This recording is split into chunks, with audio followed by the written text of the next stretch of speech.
En marge du sommet États-Unis-Afrique, le Premier ministre Daniel Kablan-Duncan a accordé des audiences à des responsables d'institutions financières et à des investisseurs.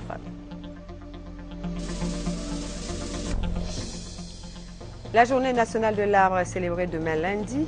Le thème retenu est « Plantons des arbres » pour lutter contre le réchauffement climatique. Le message du gouvernement dans cette édition. 6 millions de personnes menacées de famine en Afrique de l'Ouest du fait de la faible pluviométrie. 100 milliards sont nécessaires pour leur prise en charge. C'était là les titres. Mesdames et messieurs, bonsoir et bienvenue dans votre journal. Le Premier ministre Daniel Kablan-Duncan a participé au sommet États-Unis-Afrique. En marge de ce sommet, le chef du gouvernement a rencontré plusieurs investisseurs et responsables d'institutions de financement et de développement. Il a échangé avec eux sur les possibilités de faire des affaires et surtout de bonnes affaires en Côte d'Ivoire. Le compte-rendu de notre envoyé spécial, Viviane Haïma. Ce séjour américain a été mis à profit par le Premier ministre Daniel Kablan-Duncan pour vendre la destination Côte d'Ivoire aux investisseurs américains. Mercredi, en début de soirée, le Premier ministre était l'invité d'un dîner organisé par la communauté des hommes d'affaires et la Chambre de commerce des États-Unis. Occasion saisie par le chef du gouvernement ivoirien pour entretenir l'auditoire sur le climat favorable aux affaires en Côte d'Ivoire grâce aux efforts du président de la République Alassane Ouattara pour amener la paix et la réconciliation dans son pays et sur les progrès déjà réalisés au plan économique et l'ambition du chef de l'État pour la Côte d'Ivoire. Un exposé suivi avec intérêt par les hommes d'affaires américains. Le lendemain, jeudi, le Premier ministre recevait une délégation de Merlins Group, important groupe d'entreprises dont le chiffre d'affaires est de l'ordre de 150 milliards de francs CFA. On a plusieurs projets. Notre groupe est très engagé sur la Côte d'Ivoire, qui est un pays très important pour avoir ce qu'on appelle le gateway sur les États-Unis. Donc la Côte d'Ivoire nous intéresse dans plusieurs domaines, dans le domaine de l'hospitality, hôtellerie, le tourisme. Elle nous intéresse dans le domaine de logistique, plateforme logistique, pour créer une certaine fluidité dans le commerce et les échanges internationaux. Nous retournons en Côte d'Ivoire d'ici le mois d'août, la fin du mois d'août, avec une équipe de banques, des banques américaines et des banques régionales, pour venir finaliser. Et des chantiers sont en cours qui vont connaître une accélération d'ici la fin de l'année. Cet appel de la Côte d'Ivoire à l'investissement américain trouve un écho favorable auprès de l'Overseas Private Investment Corporation, l'OPIC, une institution financière chargée de soutenir l'investissement privé américain à l'extérieur. Nous avons eu l'honneur de parler avec votre Premier ministre ici pendant une demi-heure pour parler des moyens que nous pouvons encourager l'investissement des États-Unis vers la Côte d'Ivoire, d'encourager ce genre de financement. Et nous avons parlé de plusieurs possibilités des sociétés américaines qui ont intérêt d'investir, par exemple, dans le secteur énergie, le secteur minière, le secteur tourisme, agricole, télécommunications. Donc tout ce genre de secteurs sont très intéressants pour les investisseurs américains. Et nous sommes là pour leur fournir le financement et l'assurance pour faire en sorte à ce que ces investissements arrivent. La Côte d'Ivoire et le Nigeria ont procédé vendredi dernier à l'installation de la Chambre de commerce et d'industrie ivoiro-nigériane, le Nigeria étant le premier partenaire africain de la Côte d'Ivoire. Il s'est agi de renforcer les relations commerciales entre les deux pays. Reportage Juliette Ouéa. Une chambre de commerce et d'industrie pour renforcer les relations économiques entre la Côte d'Ivoire et le Nigeria. La structure, installée ce vendredi, a un double objectif: faciliter la création d'entreprises ivoiriennes au Nigeria et favoriser l'implantation des investisseurs nigérians en Côte d'Ivoire. Les deux pays entendent ainsi redynamiser notamment leur secteur pétrolier, agricole et industriel. Il faut guider et il faut faire en sorte que vous sécurisez ces investissements. Et ça doit être une priorité pour la Chambre de commerce ivoiro-nigériane. Le Nigeria étant le premier partenaire africain et le troisième partenaire mondial de la Côte d'Ivoire, les opérateurs économiques ivoiriens et nigérians ont salué l'installation de cette chambre de commerce et d'industrie. Plus de 1000 milliards de francs CFA, c'est le montant des échanges commerciaux entre les deux pays. C'est une très belle initiative parce que le Nigeria, tout comme la Côte d'Ivoire, sont les deux pays moteurs de la sous-région. Donc il est important que le partenariat, les relations économiques entre ces deux pays puissent être concrétisées via l'installation d'une institution comme celle-ci. C'est un projet très très bien parce que ça va nous permettre d'avoir l'idée de tout ce qui se passe entre Nigeria et Côte d'Ivoire et aussi chercher des informations sur les sociétés nigérianes en Côte d'Ivoire et vice-versa. Le conseil d'administration de la Chambre de commerce et d'industrie ivoiro-nigériane est composé de 13 membres, dont 5 Ivoiriens. On s'intéresse maintenant à la protection de l'environnement, célébrée le 5 juillet de chaque année depuis 1983. La journée nationale de l'arbre aura lieu demain lundi 11 août. Le ministre des Eaux et Forêts a choisi la ville de Mans, capitale du Tongpi, pour cette célébration. Le thème retenu est « Plantons des arbres pour lutter contre le réchauffement climatique ». Franck Wadio pour les détails. Le continent africain, continent à moitié constitué de zones arides et forestières, est particulièrement vulnérable aux effets du réchauffement climatique. La Côte d'Ivoire n'y échappe pas et les défis à relever, surtout dans le secteur forestier, sont nombreux. Notre pays a entrepris un certain nombre d'initiatives, dont les dernières en date sont la prise en main des forêts classées, l'interdiction du sillage clandestin, communément appelé sillage à façon, l'interdiction d'exploitation du bois au-dessus du 8e parallèle et surtout le nouveau code forestier qui consacre un cadre juridique, politique et stratégique s'articulant principalement autour des axes suivants. La gestion durable et participative des forêts ainsi que la gouvernance forestière, des éléments pour conduire la politique forestière où figure en bonne place le reboisement. Une journée nationale donc pour sensibiliser. Cette journée m'offre donc l'opportunité d'inviter l'ensemble de la communauté nationale à prendre des initiatives concrètes pour reconstituer le couvert forestier par la mise en défense, la plantation d'arbres et une utilisation rationnelle des ressources forestières. Objectif, obtenir la participation de tous les acteurs et les collectivités. L'édition 2014 de la Journée nationale de l'arbre sera marquée par des actions pratiques de planting d'arbres à travers le pays. Mans a été cette année choisi par le ministère des Eaux et Forêts. Thème retenu, plantons des arbres pour lutter contre le changement climatique. Au chapitre santé, la menace de l'Ebola, l'épidémie à fièvre Ebola continue de sévir en Afrique de l'Ouest. Après la Guinée où le premier foyer a été découvert, la Sierra Leone, le Libéria et le Nigeria sont touchés par cette fièvre hémorragique. Le bilan est lourd. On parle maintenant de plus de 1000 morts. À ce sujet, ce communiqué du gouvernement sur les mesures préventives face à l'épidémie à virus Ebola. L'Organisation mondiale de la santé ayant déclaré la maladie à virus Ebola comme étant une urgence de santé publique de portée mondiale, le gouvernement de Côte d'Ivoire décide des mesures suivantes. 1. La suspension jusqu'à nouvel ordre des vols d'Air Côte d'Ivoire à destination et en provenance des pays affectés par la maladie à virus Ebola. 2.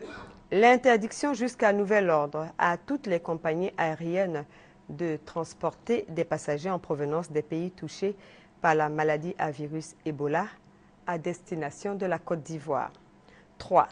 Tous les passagers, à leur arrivée à l'aéroport Félix Houphouët-Boigny, seront soumis à la prise de température avec le thermomètre à infrarouge.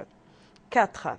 La mise en place d'un dispositif de lavage des mains dans les aéroports. 5. Le renforcement des mesures de contrôle sanitaire et de screening aux frontières terrestres, aériennes et maritimes avec une forte implication des autorités préfectorales, coutumières et religieuses. 6.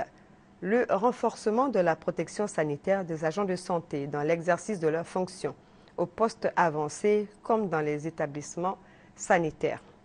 7. La mise en place d'un dispositif de prise en charge des éventuels malades. 8.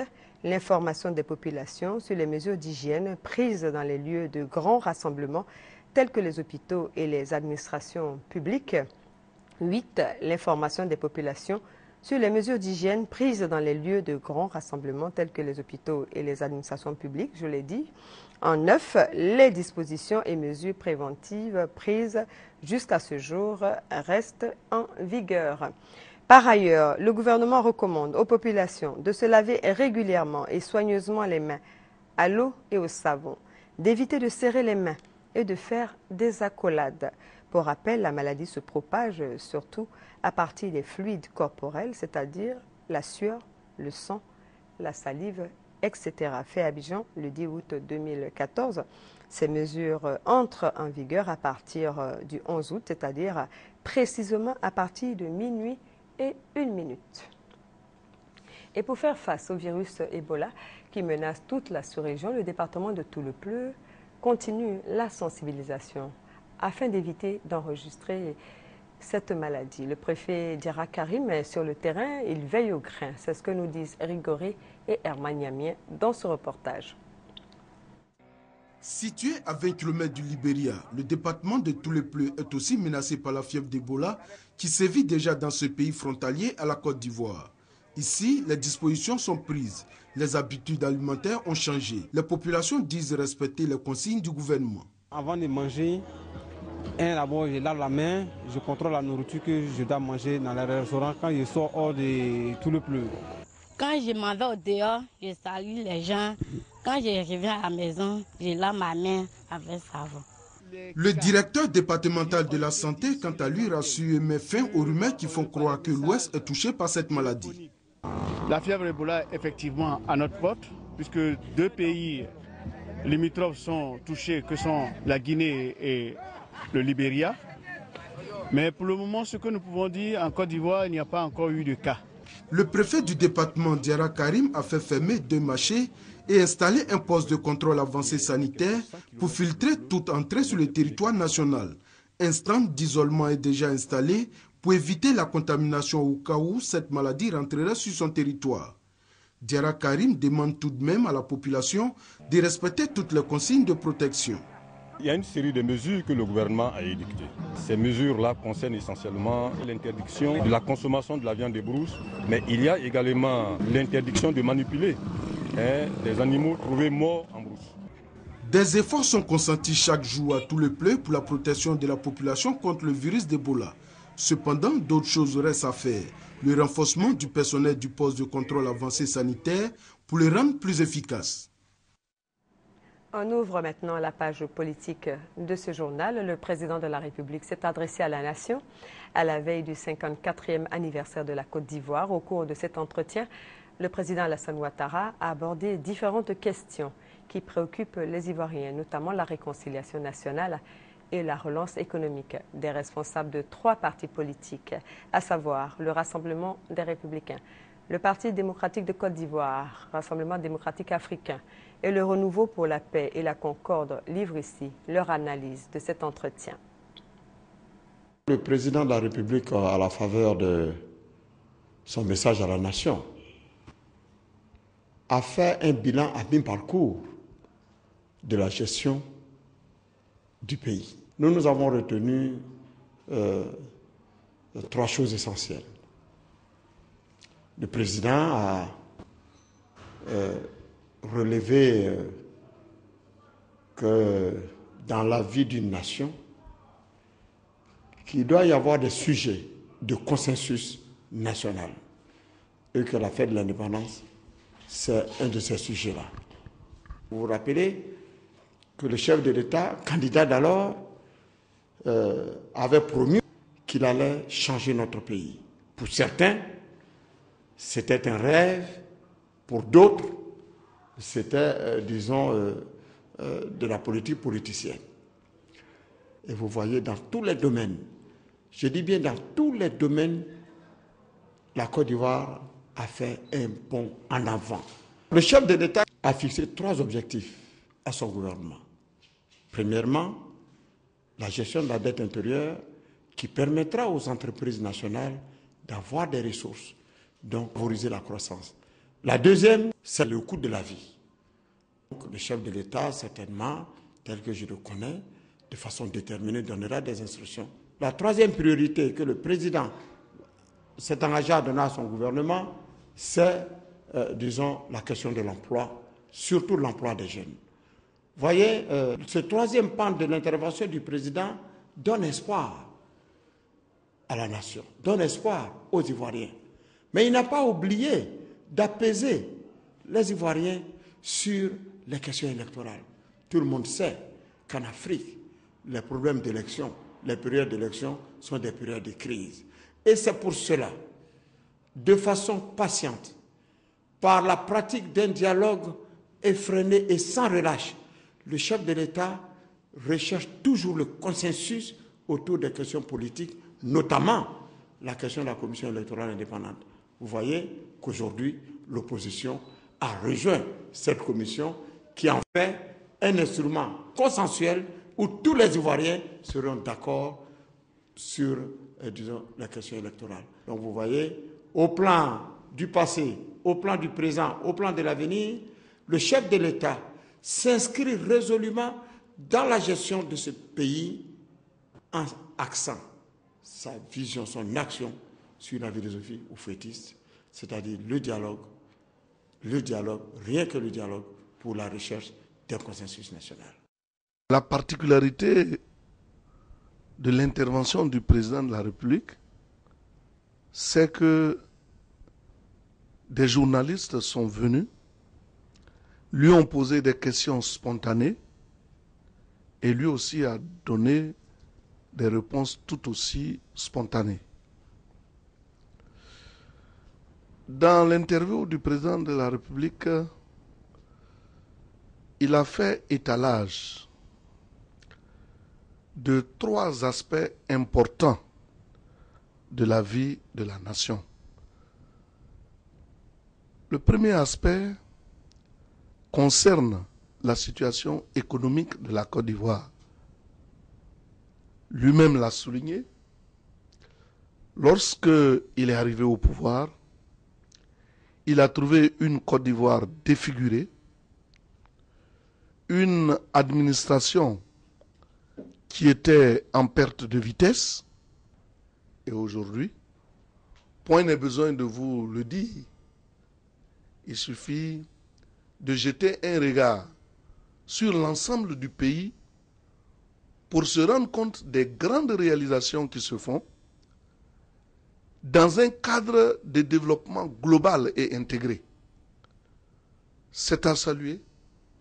Le président de la République, au-delà de l'aspect économique, a aussi parlé de la réconciliation nationale.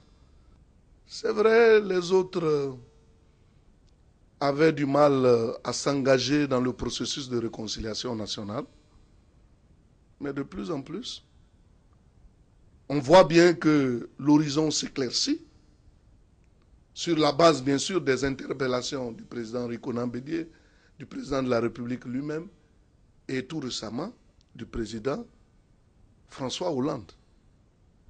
Le troisième aspect de l'intervention du président de la République concerne la situation sociale de ses administrés. Je sais que chaque jour que Dieu fait, lorsque nous allons en conseil des ministres, son souci majeur a toujours été de nous interpeller sur le quotidien des Ivoiriens.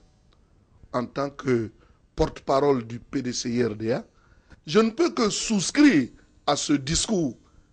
Dans tous les cas, le PDCI-RDA n'est pas un parti d'opposition aujourd'hui. Nous gérons ensemble la Côte d'Ivoire avec le RDR, l'UDPCI et bien d'autres encore dans le cadre du RHDP. Donc ce que le président de la République dit engage aussi nos partis.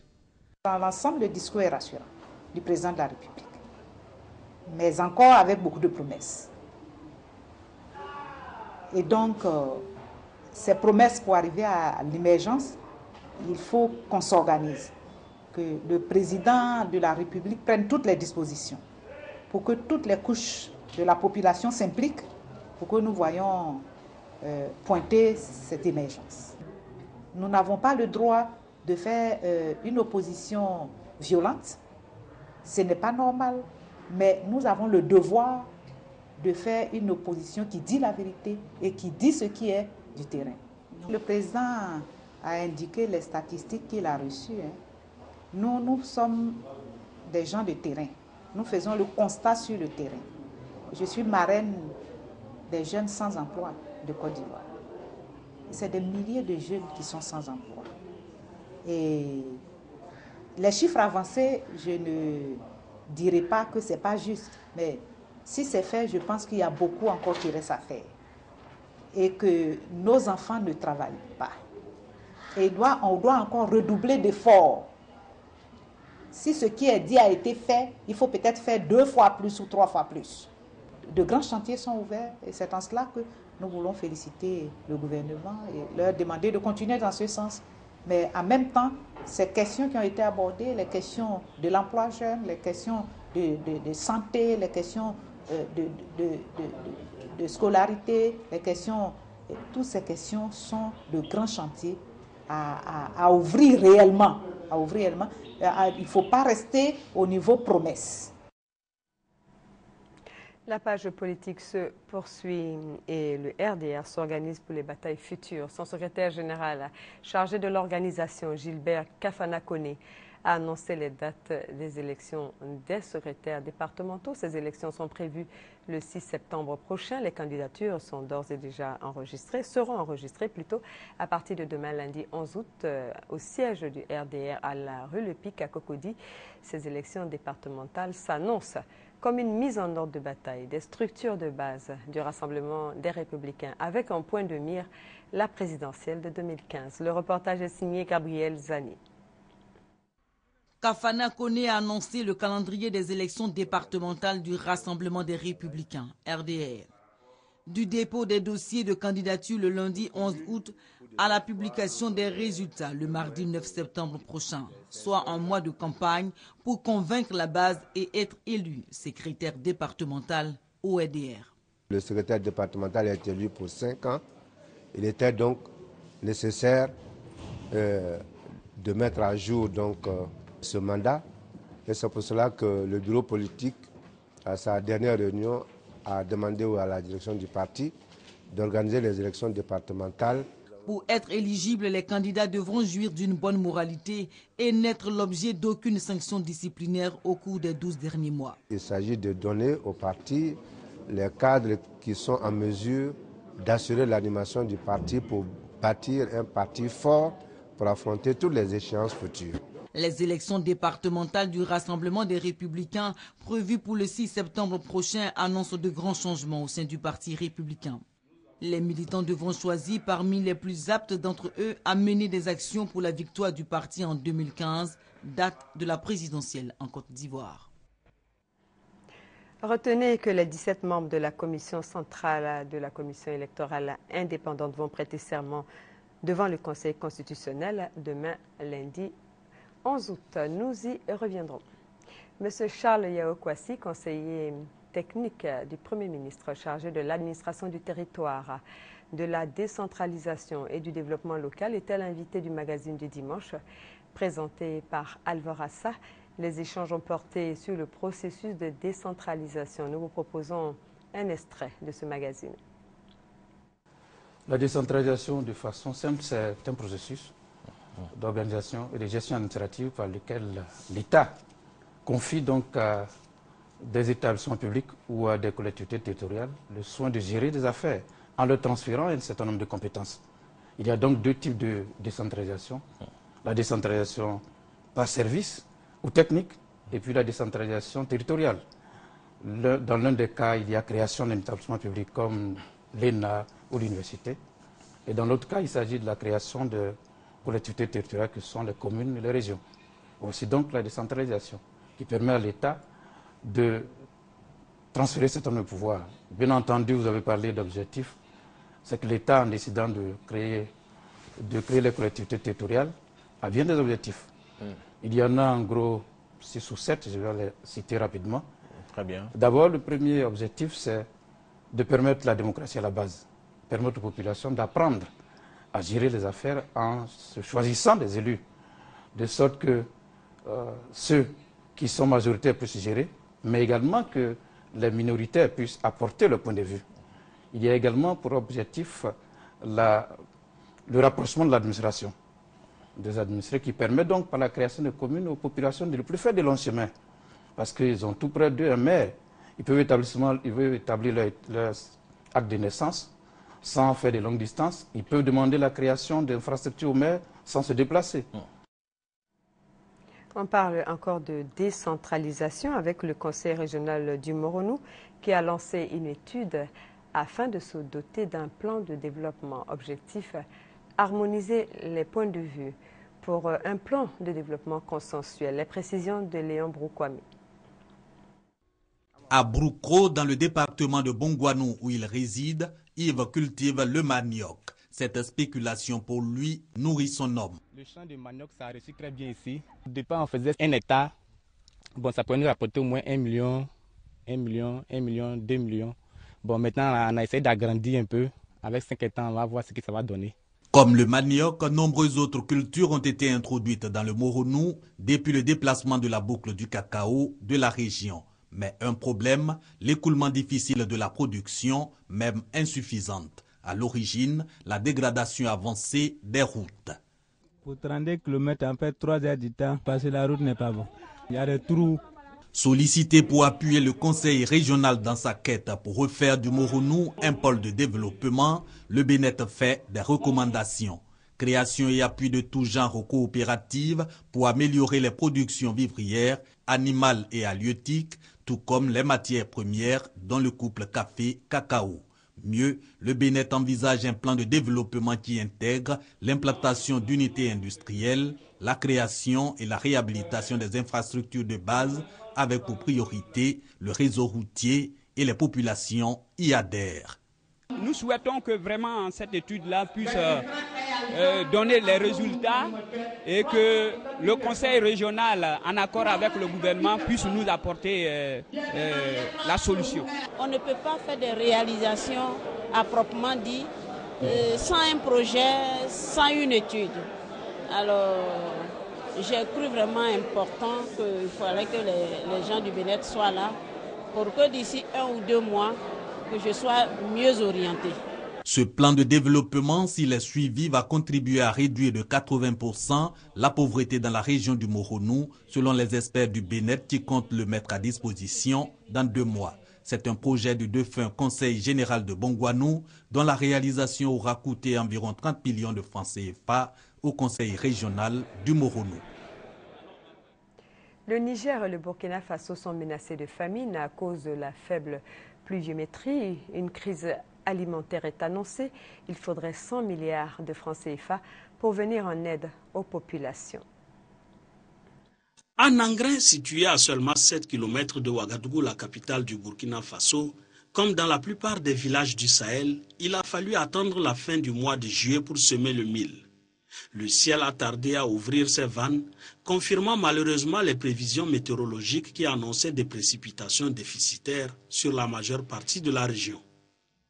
Malheureusement, on est en train de tendre vers l'aspect déficitaire plutôt de la campagne. Je crains que nous n'ayons à régler les problèmes de la campagne passée, mais aussi les difficultés de la campagne en cours que nous voyons avec beaucoup d'inquiétude. Cette situation tombe au plus mal. La région fait déjà face à une crise alimentaire qui touche plus de 6 millions de personnes. Au cours d'une réunion d'urgence organisée récemment à Ouagadougou, les 8 pays membres de l'UEMOA, tous touchés par cette crise, ont évalué à plus de 100 milliards de francs CFA les besoins financiers pour prendre en charge l'ensemble des populations concernées. Nous avons reconstitué nos stocks de sécurité alimentaire.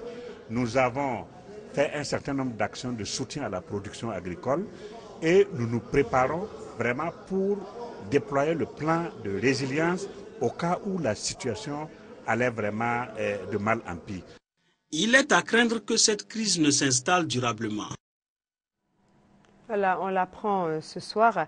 Les partis en conflit au Proche-Orient, l'État hébreu et le Hamas, ont convenu d'un nouvel accord de cessez-le-feu de 72 heures qui court à partir de ce dimanche, à partir de 21h.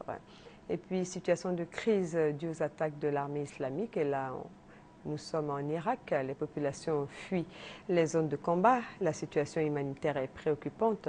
La France vient en aide aux populations en distribuant de la nourriture et des médicaments. Pendant ce temps, les frappes américaines se poursuivent pour freiner l'avancée des islamistes.